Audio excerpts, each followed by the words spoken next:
people are just so distracted. People have lost track of what is priority. I realize that it's hurting me more than it's hurting that other person because I know obstacles and crossroads that I can't get over, and I'm wondering why. It's because it's something holding me down. That's it. Sometimes you have to think about things and let things go. Or it'll have a stronghold on you. It'll have and you don't even know it.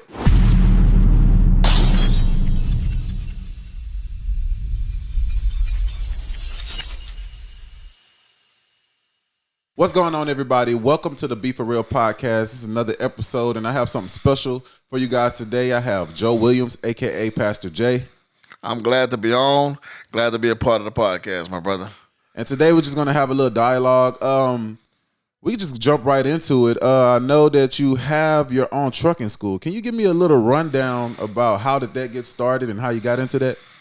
Man, so it's crazy, man. I remember back in 2019, I had just come back from over the road, and my wife was interested in obtaining her CDL. Okay. And so I kind of shared some information with her that I've been had stored up or whatever the case may be. And she was like, babe, you should, she was telling me that I should, go forward with teaching people how to just get their CDL and get started. And I was like, really? She said I did such a good job with her and had patience with her.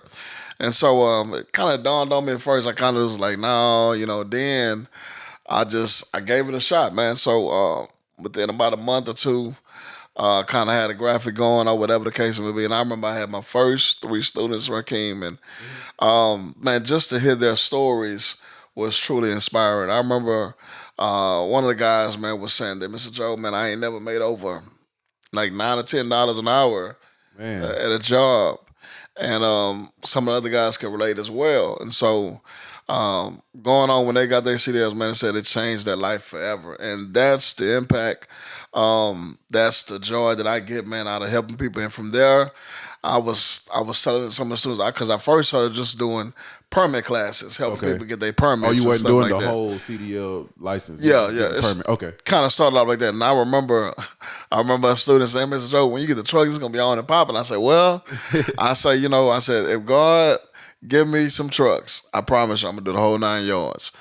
And man, come 2021, that's exactly what happened. So you would say that it really popped off in 2021 when you knew, okay, I can do more than 3 students and I can do the whole CDL. That's right. And I like that you mentioned that a lot of students, a few of your students were saying, they wasn't making a certain amount of money before then, and then all of a sudden now they have all these doors and opportunities because they took the step to get their CDL permit and things like that. That's right. You're not only helping people get their CDLs, you're actually changing people's lives because all they doing is making a step, and you're just helping them to get to that next level. I said, man, and I'm always counseling and talking with God, and it's more of a ministry. Okay. Yeah. But God allows me to benefit from it because of just because of the magnitude of it. But just to see people, man, come in. And then to see them months later, some of them starting their own businesses, some of them buying their own trucks, some of them starting their own companies, and then they just always, stay in touch. And this is like every now and then, some of them will text me, hey, Mr. Joe, man, this is what I'm doing. I thank you. And they'll send me a video, and it really shows that, man, this was God's plan. This was God's vision. And it's crazy you say that some people getting into starting their business and things like that because I took your class as well. Right. How long ago? Was that last year? I think there was, last year. Yeah, I took a class as well, and I've been driving and things like that. Now me and my wife, we're looking into getting our own truck and things like that. So yes, it does open those doors. We could go into a little bit about the CDL lifestyle. What I've been noticing, because a lot of people say, get your CDL, is this much money? Yes, the money's decent, but I want to give a shed light to those new people that getting their CDL, that think that they're going to make this amount of money. You're going to make some decent money, but I would say get it and know that you need your experience first. That's right. Because you get in, because I did the over the road. Money was okay, but one thing I can tell you is you're not going to have to worry about a job. That's right. the main thing. That's right. Because without any type of other credentials and things like that, you're always wondering, okay, if I don't like this job, it's going to take me forever to get the next one. But what I'm noticing is, yes, the money's, decent, but the biggest thing to me is the fact that I don't have to always worry about job security. That's right. For me. I tell people all the time who I run into the store with, man, or I'm just talking to family members, that it's a game changer. I mean, you're going to have a job for the rest of your life. If you fall off, there's no such thing as falling off with a CDL. Oh. There's always going to be opportunity for you to have some work. And then it puts more of the power in your hands, because the only way that you can mess up is if you mess up. That's right. You mess up your license for anything. That's right. There's a plethora of things that you can do to mess up your license, but you have more control of your destiny when you get your CDL or any other type of credential. That's right. Because like my grandfather used to tell me, man, get as much stuff under your belt as possible. That's it. And what you touched on with, a lot of people think CDL, they think money, right? Yeah. And I always tell them, you're going to get the bag, but I always say secure it.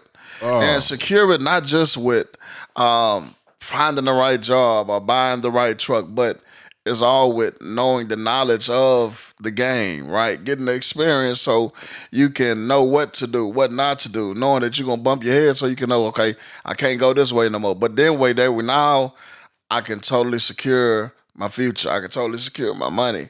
I can totally secure my back. You got to learn the ins and outs, the business of it, the insurances and the ups and downs. Yeah, because I see a lot of guys, like, just being a company driver and watching owner operators, people who own their own trucks, and they're telling me, on one hand, they're making a lot of money, and then on the other hand, they're also losing a lot of money sometimes. So you have to be prepared for both, because there are some things that can go wrong with that truck that can cost you some money. It's it's not like having a car, you get a flat tire, okay, let me go. No, those tires can be upwards to $600 to $1,000 per. Yeah. So it gets to where you have to make sure that you're in the game long enough to learn different things and not just jump into something. That's right. I tell a lot of people, because we consult with so many people, and being that my wife does a dispatching class, so we kind of just model it out for people. Like, look, when you get in this game, you gonna make the money, but you have to make sure that you put back into the business so you can pay for them tires. You can pay for your maintenance and all that. Otherwise, you'll collapse. Because some people, man, because they're not disciplined enough. Let me just say that. They go just spin crazily, and then when it's time for something to get repaired, they don't have it. And then another thing is to where a lot of people want to get to a level to where they have a certain amount of money, but they're not able to use the money that they have wisely. So when you get a lot of money, you're just going to do the same thing. That's right. You know what I'm saying? So like, you have $1,200 a month. What you think is going to happen when that increases to $10,000 a month? All you're going to do is have those same habits times 10, and then before you know it, you're like, man, I don't even have enough money to run my business. Yeah. So you gotta discipline yourself, man, because the money gonna come.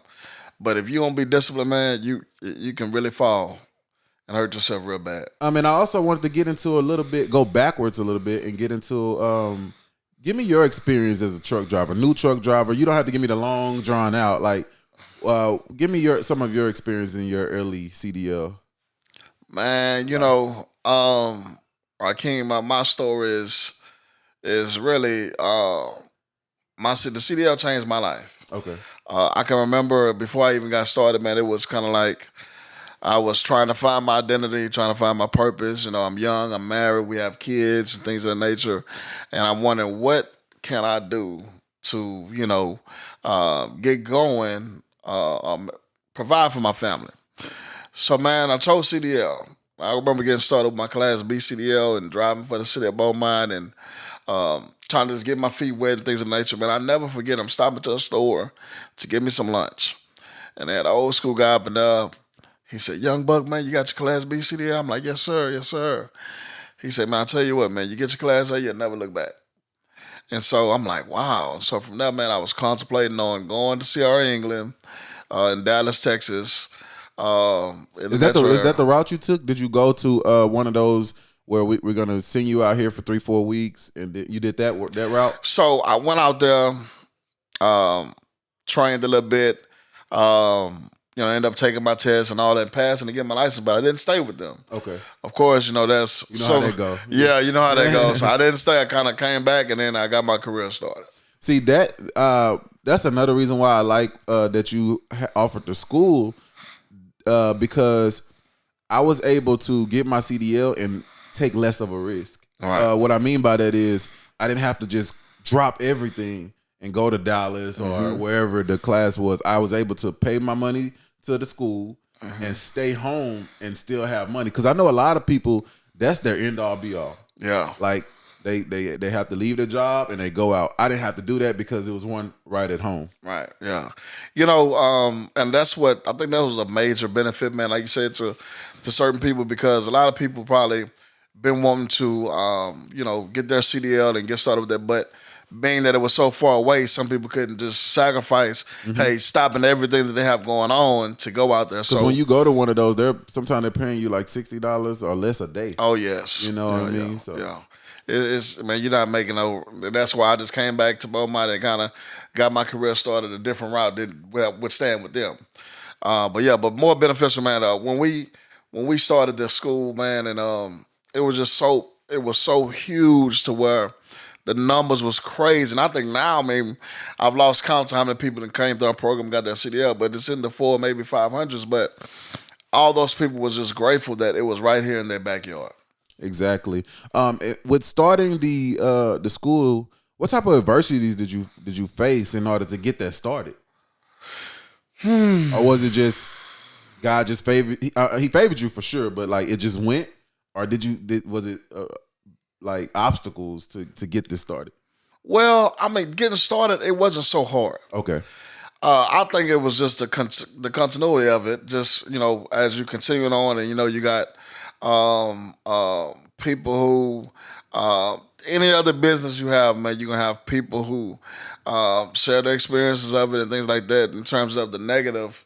Okay. The negative part of it. But other than that, getting started was really easy, man, really simple. And a lot of people was excited. Okay. I think the emotion of it was we have something here in Beaumont to get our CDL. And it's not much. It's not much around to further your career or better yourself around. Yeah, yeah. So it's good that you made that happen. So as far as the naysayers and things like that, you overcame that adversity, and I overcame some adversity when I was in school with you. Because to be honest, I tell people a lot of times, because the main thing people are talking about when they say getting your CDL is hard, they're talking about that pre-trip. Yeah. So I tell everybody I flunked my test my first go around, and to be honest with you, Joe, I wasn't gonna come back. Yeah, I wasn't. But you was like, man, we can take you somewhere.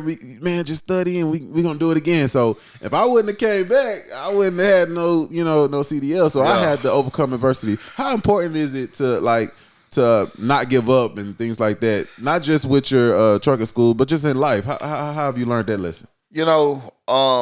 In terms of the CDL, I share a story that I've heard during the schooling process. Okay. I remember one day testing Ri'keam. We was out there in the waiting bay area and talking to other guys that was there. And one of the coaches shared with us that one of his students had failed 9 times. Wow. He said he failed 9 times, but he passed the 10th time. And so my question to him was, how determined was he? And he said that his student said, until he passed it, he's not quitting. And so I tell my students all the time, if they fail 1 time or 2 times, say, hey, this is we're going to keep swinging until we get a home run. And so you might have to fail something. You might fail your preacher 1 time. You might fail your backing 1 time. But I always tell my students that you only quit when you give up. Mm-hmm. It's only over with if you quit and give up. But you just got to keep on going, man. You might fail 1 time, you might fail 2 times. Hell, you might fail 3 times. But if you keep on getting back up, eventually we're gonna pass. See, the thing, I read a quote that said one time that said you don't fail until you quit. That's right. That's when you fail. Right. When people don't fail, they quit. They quit. That's it. Yeah. That's so a lot of people, as far as the CDL school, they have a hard time with the back end and the maneuvers like that. It's okay. Everybody does. You have to think about it. CDL school is not designed to teach you how to drive. That's right. It's designed to teach you how to pass that CDL test at the end of the day. So you might get some truck time, but it's enough to get you in those maneuvers. When you go to a job and you get your first job, you're gonna learn everything what it needs to drive. Because a lot of people, even me, when I got out of CDL, I'm like, okay, I got this piece of paper, but I don't know how to drive no truck. You know what I'm saying? But you're not supposed. That's not what the school was designed for. The school is designed to get you your credentials. I tell people that a lot of times that this school is not going to make you the best driver at all. And we trying to get you to pass the test and get your license. But when you go to a job, they have to train you. And here's the thing: you being behind the wheel every day. You ain't got nobody in front of you. You ain't got a line of people waiting to back up. It's just you in that truck every day. You're going to eventually become great and great and you're great. You're going to get better and great. Better. And then one thing I tell people is when you doing the truck driving, it takes. I've talked to old heads that been in the game 15 plus years. They said that they didn't learn how to back by themselves. It took them over 2 years. Yeah. And even after that, it takes time because not all backing situations are the same. That's correct. You see what I'm saying? Because you might have a backing situation that you do every day and you be like, man, I can back up. But you're doing the same one. Same one. You see what I'm saying? That's but then you go somewhere else and you're like, oh, man, how am I get into this dock? Exactly. You know, so I have that situation myself at work. You know, it's places that drivers back up to that I don't even attempt. You know what I'm saying? Because at the end of the day, if you make it through the day and you didn't hit nothing or hurt nobody or hurt yourself, you win. Yeah. So I always take that. I let people, you gonna make that? You gonna make that back up? That cut? Okay, you can go ahead of me. Yeah. You know what I'm saying? You can go ahead because it's not worth it. Yeah. It's not worth it at the end of the day. But you know what I'm saying? You learn. And when I first was doing, I couldn't even go from this lane to that lane. Now I can do it a little bit easier. I'm not the best backup, but I can drive straight. You know what I'm saying? So overcoming adversity, man, you're gonna go through some things, but it's all about how you tackle the situation and handle yourself. That's correct. So we're gonna move on away from the truck driving. You are a pastor of the church. What's the name of your church? Life Changing Worship Assembly. And about how long have you had that church? It'll be 4 years in February. So when did you? Let's back up. So when did you get the preaching bug? How did you know that that's something that you wanted to do? Whew, man, Ri'keam, all my life in my early, maybe like, let's say 7 to 10, I'm playing church. I'm playing like I'm a preacher in the front of my family and things like that. They always go, boy, you're going to be a preacher. Of course, as I get older, that just leaves away from me. But I'll never forget, man, I went to a conference, a youth conference at Mount Gilead Missionary Baptist Church here in Beaumont, Texas. And I was a prayer intercessor for the conference. What's that? It's kind of like you're gonna be praying for people that come up for prayer and things like you're gonna be one of those who pray for the youth who come up for prayer. Okay, got you. And I forget, I'm praying for one of my friends, and God spoke to me clear as day. It's time for you to stop running and answer the call. And I heard him clear as day. It kind of spooked me out because it's like, whoa. And so I mentally started counseling with my pastor. I told him, this voice I heard, and I told him I'm not gonna run. I'm gonna accept the calling because I know what God told me. I know what He showed me. And so here I am, man, a senior in high school, Central Medical Main High School, preaching my first sermon. And so, at what church were you preaching at? House of Prayer Missionary Baptist Church, underneath Pastor McGriff. And so, for me, man, it was a lot of mixed emotions. Kind of like, man, what do my friends think of me? I'm gonna lose some friends. I'm gonna, gain some. What's gonna happen? Because now I'm on this different journey, different walk, and I'm walking with God, and it's different. And so I did lose some friends along the way, but hey, I think that's what comes with it. And not only the fact that you're taking that walk at such a young age when senior year, junior and senior year, high school, it's like you losing your coolism. Yes. You know what I'm saying? So you already going through something because you know how important it is when you in that age to be cool. Right. It's so important. You feel like it's the end of the world. Oh man, I ain't cool no more. Or I can't be cool. Yeah. And man, that's so many of my classmates was asking me so many questions about this, that, and the third. I'm going like, man, it was crazy. It was crazy. But I did it, man. I preached my first sermon January 2012. So you preach your first sermon, and I'm pretty sure you got the standing ovation, the clap. You're a kid doing God's work. So how did that go? How did that go? Man, I make you laugh, man. I must have said amen about 1,000 times. Out of nervousness? I'm just, after ever since, amen, amen, amen, amen. And I can remember once he said, boy, if you say amen one more time, You just nervous. but I'm nervous because here I am, man. I'm 17 years old and I'm preaching in front of a congregation I've been seeing my whole life. And it's just like, man, am I saying the right thing? And then I formulate a good message. It was just like, whoa, it was. Was that like more of a freestyle, or you planned that? No, when I remember my sermonic title for that message was being under the image of God. It came from the book of Genesis, of course. Okay. And so that was my sermonic thought, and it was just talking about being under the image of God. And I hear all these pastors on the pulpit. It's kind of like, it was like I felt like it was just me. And I was just scared to look up. I probably looked up maybe 2 or 3 times, sweating, drenching, and it's cool in church, But I overcame that, man. But it's been a good journey, though. It's been a good journey with that. As far as being a pastor and coming up with your sermons, you don't have to dive deep into your process, but like, what's the steps you take to prep for a sermon, like? Because I know it can't be all, a lot of it is, feeling and God comes over you. But I know, like, how does that go? Sometimes, man, like I used to keep a notepad with me every day. Okay. But now that I have an iPhone, it's kind of like take notes. And I can see something, man, and God will give me maybe he'll give me a quote or sermonic thought.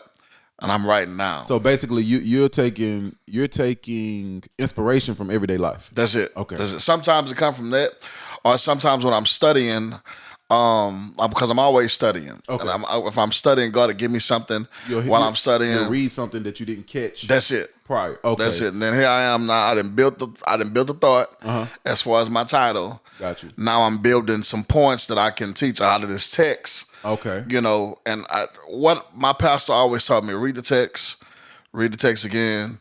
When you get through, read it one more time. So that way I can fully understand for myself what it's saying. And now how can I teach some application of the scripture? So basically, just to clear it up, let's just say Monday through Saturday, you taking like mental notes or physical writing down notes and just jotting that down in your head or either on paper or in your phone. And then maybe Saturday night or Saturday morning, you'll structure it. Yeah, it's the finalization. And it can be so crazy. Some days I can do it late in the midnight. It can be like 2, 3 in the morning. I'm up hours before church, just finishing it off. Okay. And sometimes like I won't finish until 3, 4 o'clock in the morning. And my wife was like, "Babe, I saw you." I said, "Babe, I just got finished." And God will still give me some strength, man, to stand on Sunday morning to be awesome. Okay. And I would say, "Okay, God, this is why you wanted me to tweak this. This is why you wanted me to change that. This is why because I can honestly say every message that I've preached, man, it reached somebody. Okay. 1 or 2, it reached somebody. That's the thing, because when I think about preaching and things, and because it's a serious job. That's right. Because at the end of the day, you have to have pride in what you're doing. You don't want to. I know things happen, but you don't want to miss a Sunday. Yeah. You don't want to come in halfway. Yeah. Half prepared, because at any given moment, somebody can be at your church, and that's the last time that they're going to come to church that year. Yes. And you could say something to make that 1 time 2 times. That's it. That 2 times 3. And that has to be my approach every Sunday morning. Ri'keam, you just said a mouthful. That's my approach. My approach is I don't ever half stop God. He ain't never half step me. So why would you I'm not going to go up in there and be like, I'm going to take it easy one. No, why? I'm going to go up in there and do my very best, and I know the Holy Spirit is going to come and do the rest. But you're right. You never know who's going to be in that church. That it could be somebody just passing by and hear music and be like, what are they doing in there? Yes. And that moment could change their life. And that's what I teach to our members. Hey, we have to always be displaying love, because somebody can come in here, this could be their last Sunday, but they experience love. Now they want to come back because how this church made them feel. Exactly. And if you can't go to church and feel love, I don't know where else You can't go anywhere. And then one thing I always say is, one thing a person will never forget is how you make them feel. How you make them, oh man, how you make them feel. And you have to be mindful of how you're making people feel. Because, That's right. Because at the end of the day, we all feel. That's it. We all feel, and you can say certain things, and your intentions might not be bad, but you know what I'm noticing as I get older? Your intentions don't matter. That's right. To how someone feels. That's right. That's why even when somebody say, man, you really made me, sad or mad or this and that, I apologize. Right. Because even if that wasn't my intentions, that's what they were experiencing at that moment from their perspective. That's right. And that matters. Now, you can state that you didn't mean to, but you not meaning to is way less important than how they feel. That's right. At that moment. That's right. I tell people this, and this is what I tell my members. I say, we got one impression. That's it. To make on guests, on visitors, we got one impression. And if it's bad, now they go out and say, I went to that church and experienced this. They're going to tell this to the next person, and it's going to go around, and now nobody want to come because of one bad impression. The word of mouth is huge. That's what it is. So that's why I say, man, look, this is a place of hospital. We have to be willing to take people in, no matter what condition, what circumstance, and love on them, smile at them, hug them. You never know when somebody told them they love them. You don't know when the last time they got a hug.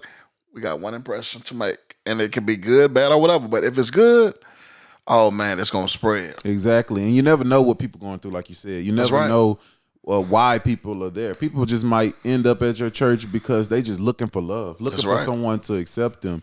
And it seems like it should be easy for us to accept each other because we're all flawed. That's right. We all have skeletons in the closet. We all done been through something. That's right. But at the end of the day, it seems like we forget that sometimes. That's it. We all forget that. And I don't know why people are, man, some people think that, hey, my sin is bigger than your sin, or your sin is less than my, man, sin is sin. There's no degree of it. And then my thing is, we are all have fallen short of the glory of God. We all trying to get right. We all need Jesus. So why we all can't just come together? And then when you think about it, wanting love and compassion, that's one of the few things that we all have in common. That's we it. All want it. Even the people who say, forget love. Oh, they want it. You saying forget love because you want it. That's it. Or you had a bad experience of it sometimes and you craving it. And people forget that that's one of God's biggest commandments. Love thy neighbor. Love, love, love, love. That's a commandment. He commanded us to love. And so many people, man, they forget. And I always tell people about John 3:16.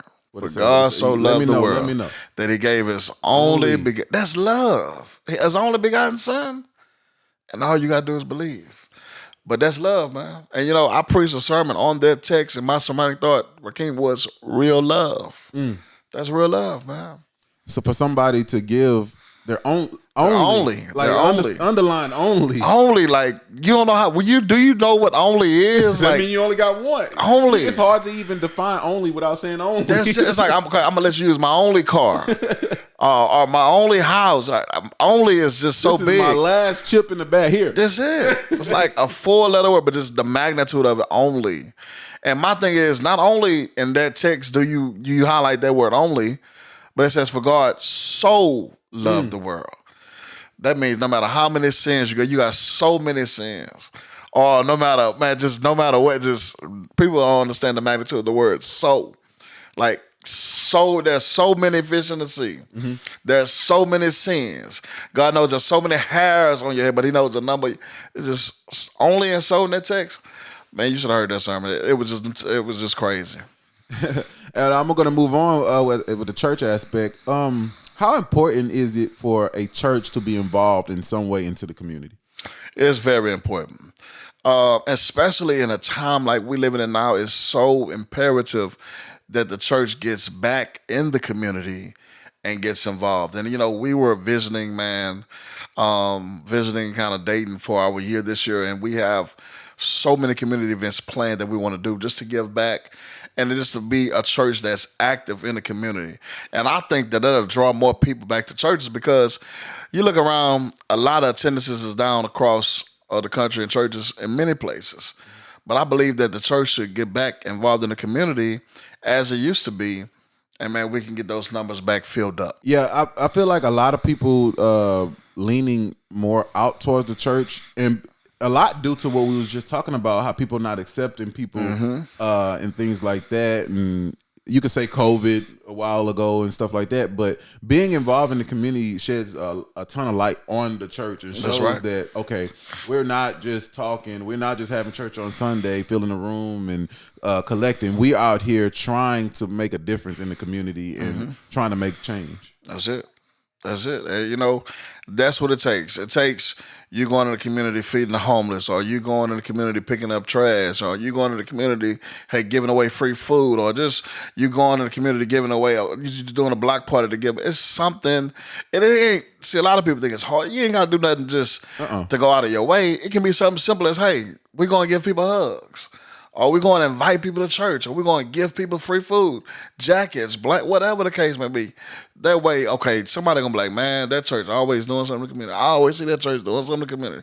Oh, there they go again. Here they go again, you know. And now you have that visual aspect to see, okay, they are making a change. How much, like when you do things in the community, things like that, how valuable has it been to find resources in the community, like finding people to help sponsor thing? Have you got into that yet, or everything's just been the church? So here lately, we've had sponsors donate to the cause. Yeah. How valuable is that to? I think it's big, and I think it shows support of them, of showing support for the community, whether it be sponsors from HEB or BISD or wherever the case may be. Because our youth director, she always reaches out to sponsors from all over the place, and they sow us, whether it's a seed of monetary or adding to the cause of what we're doing. But my thing is, it's big because now it shows that we're not the only one who cares. And you saying that makes me brings me to the topic of, you never know how important networking is in your relationships. I found that relationships are worth way more than dollars. Yes, because so much can come out of the relationship, man, that you know that you didn't expect, that you never know. But you network, man, and hook up with the right people. It can be connections forever. Then together, the impact of what you can do. Oh my goodness, you could do numbers. Yes. In your preaching career, coming up early or even now, how long you said you've been preaching? January the 8th, which is Monday, is going to make 12 years. I think it's going to be 12 years. What's some preachers, pastors, mentors that you've looked up to that can help you, that's helped you in your style, your preacher style? Man, one of the top one has to be Pastor Bertrand Bailey. I'll talk about three pastors, man. Pastor Bailey first, being that of his magnitude and his caliber, he's so humble. And I've gleaned so much from him, man. Just in a matter of the years I've been pastoring now, he has poured so much insight into me and poured so much wisdom to me on pastoring. It's crazy. And I'm better now because of that, right? Your pastor, Dr. John R. Adolph, man, 2 years ago, Pastor Bailey was in revival at our church. And here we are, my wife and I, having dinner with Dr. Adolph and Pastor Bailey. I'm like a kid in the candy store, man. I'm like, Lord, it can't get no better than this. Man, I know that feeling because I worked with Pastor 5-6 years. I was his team, Yeah. And he's like friend, mentor, and I've been in some situations because of him and God, man. I was sitting, the people that I've sit and ate with because of being with him. And like at the time, I'm not knowing the magnitude of the people that I'm around until later. I'm like, I've met Bertrand Bailey plethora of times, and I was like, okay, I knew who he was, but then after I'm like, wait, that's Bertrand Bailey, you know what I'm saying? And then other preachers and ministers and just businessmen that he had me around. I'm just like, wow. And one thing about Pastor Adolph, he's one of the most giving people ever. Like when I first met Pastor Adolph, he didn't know me from a can of paint. All he knew was, is this guy that's coming to work at the church. At that time, I was just working at the church. I wasn't his right hand, his team. And he's doing video, and only thing that he had to see was me shooting videos, and I was shooting music videos in the trap, making money. You know what I'm saying? So he could have judged me off of that and said, "Oh, he's in the trap." No, I wasn't in the trap. I was trying to get some money. You know what I'm saying? Yeah. Hustler. But you know what he saw? He saw hustlers. He said, "These guys are boom, boom, boom. Bring them in the church. Changed my life." Wow. You know what I'm saying? Changed my life. He could have judged me just by the music videos that I was shooting. Yeah. But he didn't do that.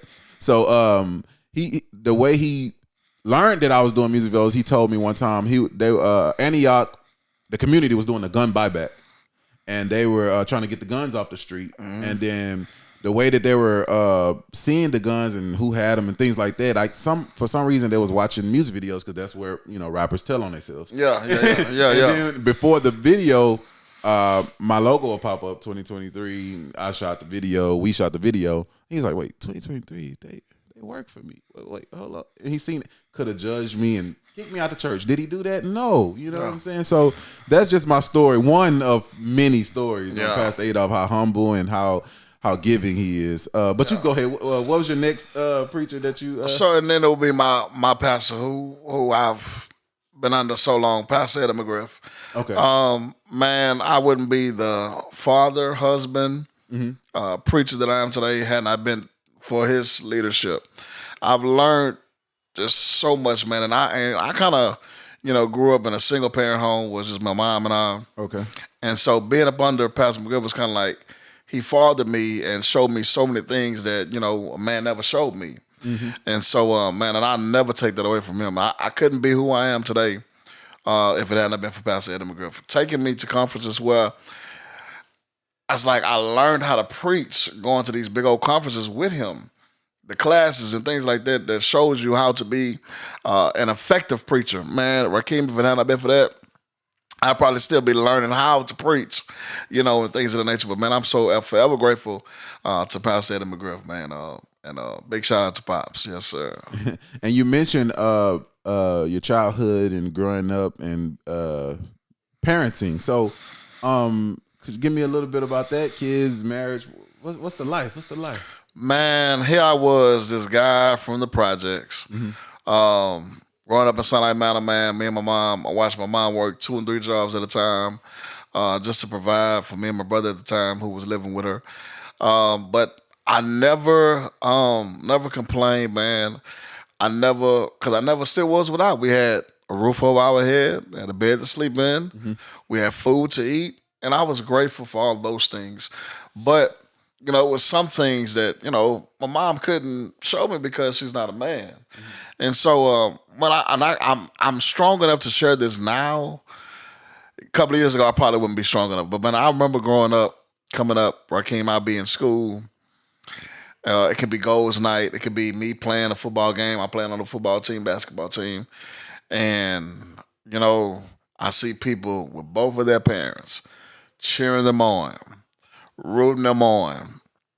And here I am, just my mom. And as a child, man, I used to cringe. I used to cry. I used to wonder, like, what's You wanted that dynamic. Why I didn't want to be a part. But, I used to, and they used to eat me up to where I probably couldn't talk about it a couple of years ago. I'm strong enough to talk about it now. But, that didn't break me, man. And, I was talking to a friend of mine the other day, man. He said, man, Joe, he said, it's crazy. A lot of people probably counted us out, didn't expect us to make it because we're coming from the projects, single parent homes, and, statistics will put us in jail or put us in a trap somewhat doing, but I thank God that you don't have to be what people think you're gonna be or what people may mount you to be or whatever the case may be. But man, for anybody, you can always change your narrative. That's the narrative, of course. But you can always write it. That's right. You can rewrite your narrative. That ain't got to be your story. My thing, I want to ask you something. So, growing up with a pretty much single mom and things like that, because I had the same thing. My mom worked 2-3 jobs and complained, But did you go through something to where not having your real dad in the household, as a kid, you cared. Did you hit that 14, 15, 16 to where you told yourself you didn't care? Man. To where you, because I'm just going through my thing to where I angrily told myself, I don't even know. You know, did you go through that stage? I did have a stage like that. Okay. I did have a stage to where it was, never said I hate anyone. It turns into anger. It goes from sadness into anger. Yeah, and I tell you one thing, man. My wife, I thank God for her, because I remember when we first got married, she would ask me about, my father and all that. And I used to be like, yeah, whatever. Yeah. But she encouraged me to talk about it, to be the bigger person. Okay. Okay. So put my pride aside, forgave, and tried to formulate a relationship. And from now, we talk every now and then or whatever the case may be. Relationship still kind of getting there, but I have no resentment. It's like I don't have no, I don't care how I don't feel that way no more. Now I actually love him. I pray for him and things of that nature. Because that stuff will eat you up. It will. It will eat you up. And you don't, it subconsciously eats you up. You don't even know that that's what's bothering you. Yeah. That's the crazy thing. Like, people will be like, what's wrong? You're saying nothing because you believe it's nothing. Right. But really, there's something. It's back there. Yeah. And it's like, that's why I asked you about that, because that's how it is being a man. And I can think back, it starts as sadness, and then it just develops, and then you tell yourself you don't care, and that's when the anger sets in. That's right. And then as you grow, 19, 20, 21, you still kind of angry. Yeah. And it starts to subside, but someone has to bring that subside out of you. Yeah, or else it's going to become real, real bitter.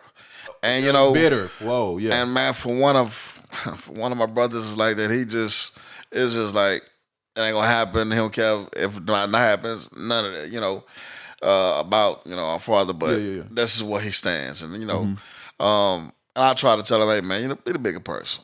God bless you. But when that time comes, it'll come. It'll come. You know what I'm saying? It'll come, because at one point in life, and this is not just for this situation, this is just anything that's been bothering me, I realized that it's hurting me more than it's hurting that other person, because I know obstacles and crossroads that I can't get over, and I'm wondering why. It's because it's something holding me down. That's it. Sometimes you have to think about things and let things go. Or it'll have a stronghold on you. It'll have and you don't even know it. Yeah. You don't even know it. And you be like, man, that's what's been bothering me. That's why I've even started journaling. Yeah. And writing, like, at the end of the day, writing down how I feel, writing down my day, writing down what I've been going through. All you do is relieving pressure, because you're letting it go. You're letting go of the anger. Because if we hold on to something, it's going to hurt us more, because we holding on to an angry feeling or holding on to something that don't make us feel good. It's going to always hurt. And that's but why until we release it and let it go.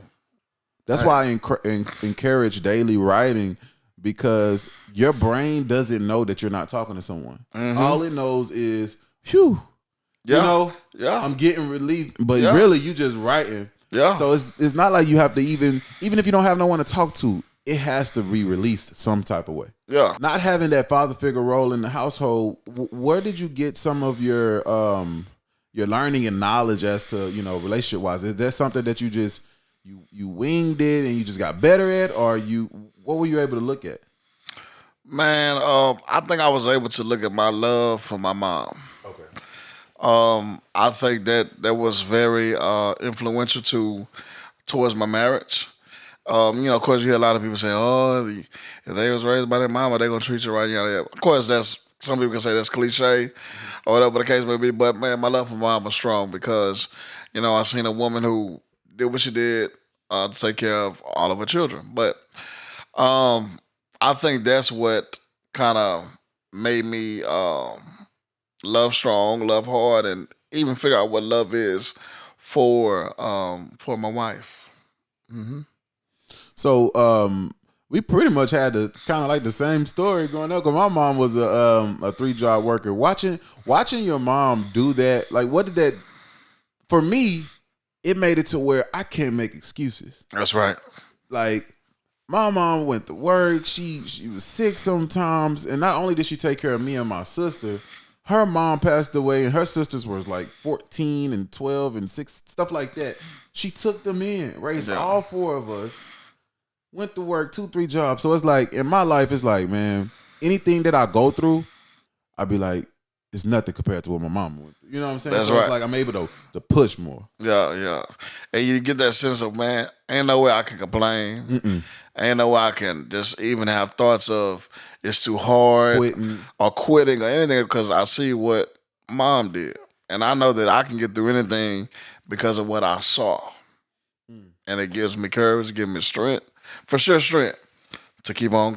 And I compared it to like in school, like they try to teach us about war and things like that. I was like, yeah, I understand it, but I can't remember it. But I actually watched my mom go through war, so it's like watching that. It's like I can see that nothing that I'm going through is nothing. Right. Nothing. Because you watching somebody go through war with a straight face, no telling what they was doing when they wasn't around you. Yeah. But you know what I'm saying? But not complaining. We never was hungry. Ever. We never was hungry. My mom even kept us out of certain neighborhoods and stuff like that. How she was able to do that, you never know. That's right. And you said something. You never seen them complain. Whether they done it away from you or whether they cried away from you, but in front of you, you always seen strength, courage, will, mobility, ability to keep on enduring. And all you saw was endurance. And I think that's big in life, endurance. We endure so much to where stuff can take us out if we allow it to. Stuff can discourage us if we allow it to or defeat us. But because of what we saw, it's kind of like, man, it makes you go hard. It makes you keep going. It makes you just like, man, I ain't stopping no matter what come my way. The strength of a man with a single mother, once he tap into that, it's over with. He unstoppable because it's in you. Yeah. Because you came from a strong woman. Like, it's in you. That's why a lot of people say a woman can't raise a man. I beg to differ. A woman can raise a man. Yes, there's things that a woman can't teach a man, which is unfortunate. Because a lot of things that we have to wing it and learn on our own, or hopefully one day get a mentor to teach us. And by the time we get a mentor, a lot of times it's later on in our life. Yeah.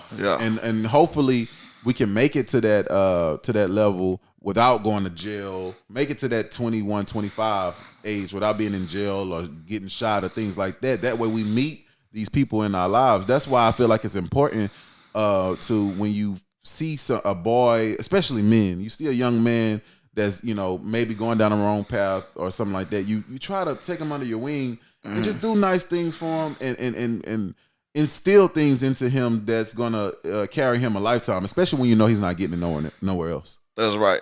And you saying that, man, I've poured into so many young guys, especially with me having this school. I've given them, I said, hey man, this is what I'm gonna do for you. I said, I want to be a blessing to you.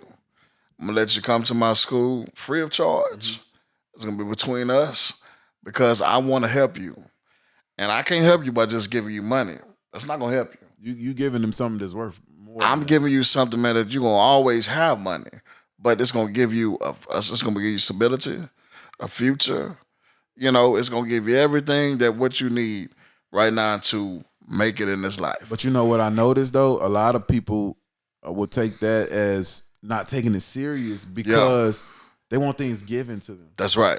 And you're giving them something, but at the same time, they have to work for it. And people don't want to work for things. They don't want to come to class every day and actually study. That's right. Learn something new, apply themselves. Man, when I was in your class, man, I'm watching your video over and over. It's the only way. It's the only way. The only way that you can actually learn something, you have to fully apply yourself.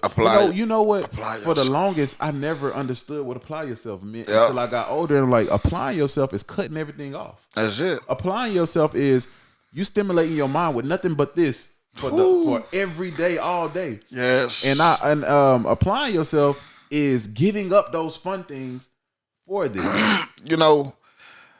Those two words, applying yourself. Let me tell you something. I tell people all the time, is in class, I'm going to be right there. I'm going to be here. Yeah. What you do outside of this class, what's going to make or break it. Is you're going to study. Is you're going to keep this on your mind. I've had people come to me and say, Mr. Joe, I've deactivated my Facebook. I've turned my phone on Do Not Disturb. Whatever it takes. And I'm locked in. Mr. Joe, I watch a video 12 times a day. Hey, Mr. Joe, I've drew pictures of the pre-trip based off what you said. And, sometimes it takes different stuff, but however you apply yourself, and my thing is, those be the people who are very successful. And think about it, man. If you think about it, you're only applying yourself for 3. Sometimes it takes people longer. I'll say 3 to 6 weeks, because the people who it takes a little longer, but really 3 to 4. Right.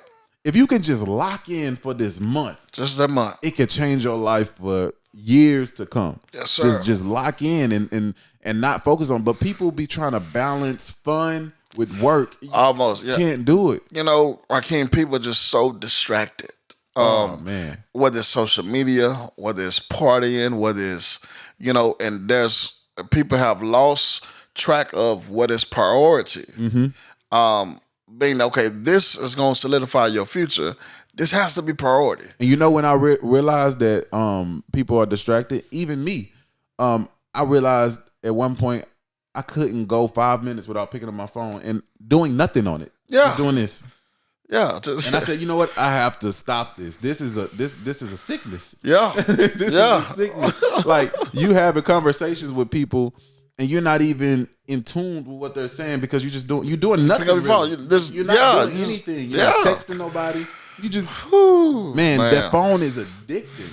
It really is. We raise a generation of kids that are relying and dependent on it, because you're so stressed out with your life as far as a parent that sometimes I see what I want to call it. You're not meaning wrong by giving them the tablet, but you're going through so much that, just shut up. Mm-hmm. But not realizing they're getting addicted to this. Yeah. They're really getting addicted to it, and to the point where you wondering why, when they don't have it, you can't even control them, but really you did that. It's not their fault. Mm-hmm. It's not their fault. So it's like that's what's happening, and it transfers into adulthood. We can't stay off devices. That's it. And that's, man, it has gotten so bad, because to what you could be driving, down 11th Street, you may be jamming to some tunes in your car, and you just see somebody doing, just at a red light, or even while they're driving, it's like, it's so bad. 8 seconds. They cannot put it down. They cannot just leave it down for a ride, or leave it down at the dinner table. Can't even have dinner with your family without looking at your phone. And it's just, my wife, when we're on a date, there's this rule, unless we're taking a picture of our food of each other, it's like, put our phones down. Let's just be present in the moment with each other for an hour. Come on now, it's just, and this, man, it's just, the world we live in nowadays, like, they can't put it down at all. And then we're too distracted. That's why a lot of people's goals are not being met. And you wonder why. If you had a breakdown of the time that you spend doing other things, and as far as the time you put into your goal, that's why you haven't made it. And another thing is what you just said. A lot of people, they can't get goals met. They can't get ambitions met. It's because not only are they distracted, but they are allowing themselves to live up to a certain point for somebody else on social media who really don't care about what you're doing.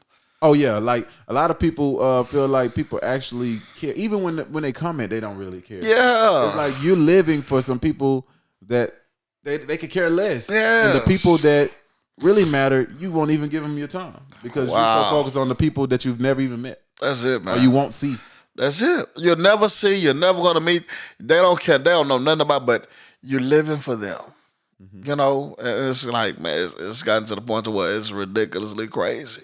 And you're ready to post something new. You got to. It's getting out of hand. Yeah, it's getting high. And I had to stop myself from doing that. Like, worried about what people think that don't even could care less about you. Yeah. So what's some things that you're trying to instill in your boys and your kids in order to get them prepared for the future? Man, one thing I try to teach them is integrity. Okay. Be honest with yourself. Be honest with people. And then be somebody who is trustworthy. Gotcha. Not only that, but discipline, man. I think discipline is one of the biggest things that some children don't have. And my kids, that we instilled that in them at a very young age than what they are now, that they're disciplined. Um, when you are training up your child, man, I think discipline has to be one of the biggest things. They discipline to know this, that discipline to know that, that discipline to know not do this, or discipline not to know not do that. Well, they won't be outrageously abrupt in anything.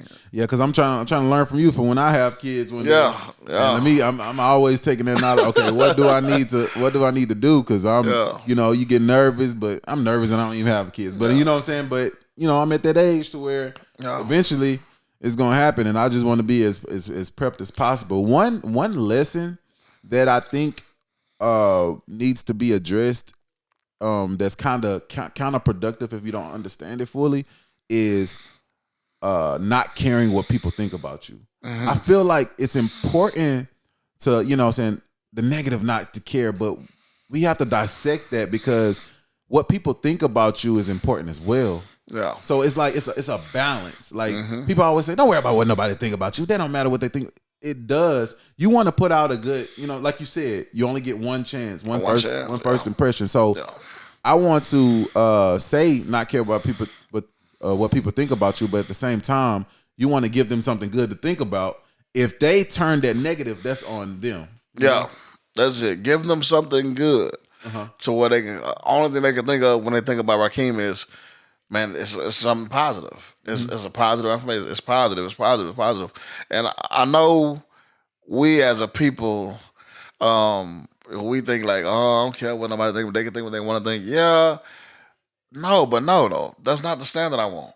The standard I want is, man, when they think of me, they think of somebody that's highly positive, respected, and it's a good thing. Made me feel good. Make me feel good. Yeah. Good person, good qualities. And going back to what you said about what do you instill in your children, not only integrity and discipline, but man, balance.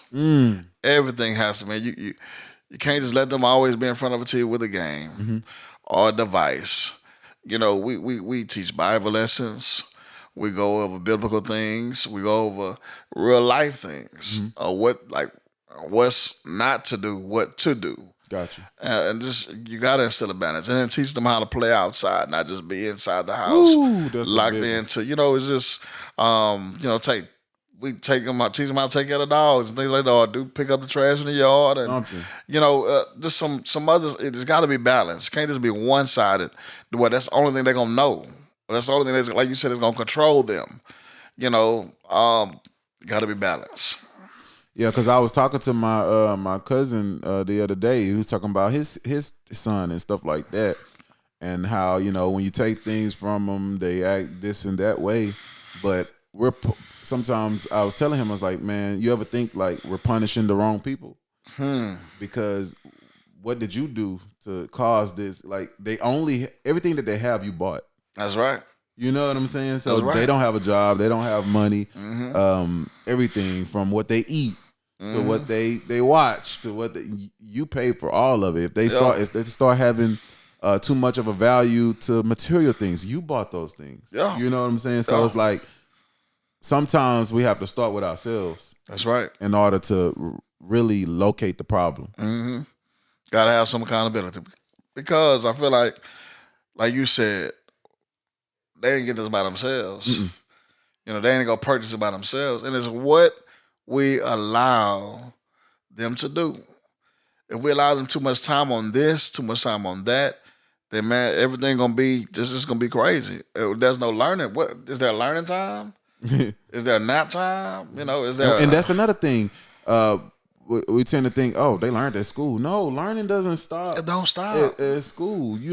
There's things. So what you're saying is everything that your kid learns, you want them to just to learn it from school. That's all you want your kid. No, man, there's things that you want to instill in your son, your daughter on your own. One moment I'll never forget. I was in the second grade, and the teacher had asked us, "What's another word for pee?" Like urine. Okay. One of my friends, his name Destin Harris. I never forget his name. He said urine, and she was like, wow, that's really smart because she didn't expect him to know that. At second grade? Second grade, but he learned that at home. You see what I'm saying? So it's what we teach them at home, man. What they gonna know. How did he know? I didn't even know another word for P. You know, I don't know it's PP. You know, I don't know nothing else. And you know what? You know what's crazy? I don't see how do I remember this. But anyway, so I was in kindergarten, and the teacher, I don't know if she asked us this. I don't know, but the word at. Yeah. I remember the student's name. I'm gonna say his name because it's nothing bad. It was student Larry Johnson. Yeah. He was in my kindergarten class at Lucas, and he put the A with the. I thought that was so cool. I was like, "What the heck? How did you learn?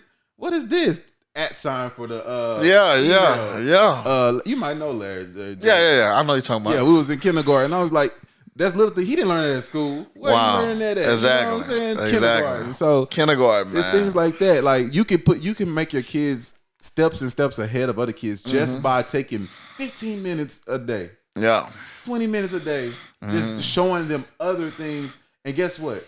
They're gonna remember those things because when you teach a kid something, they want to go tell somebody. And that's one of the steps to memorize it. That's it. You want to write it down, you want to recite it, you want to the last step is teaching somebody, and they're gonna go to school and teach somebody, and they'll never forget those lessons. That's right. Especially in that young age, the elementary years. Yeah. That's when you instill in stuff that's gonna be like sponge. That's right. You know what I'm saying? So man, learning can't just, it has to continue. They can't just stop at school. They come home and it's just like play. Learning still has to take place. And my thing is, I want my child to be the most learned there is. There's no stopping for that. And even now, I feel like I can still learn stuff because I don't ever feel like I'm a person I've arrived. I know everything. I don't know everything. There's something I can learn from you.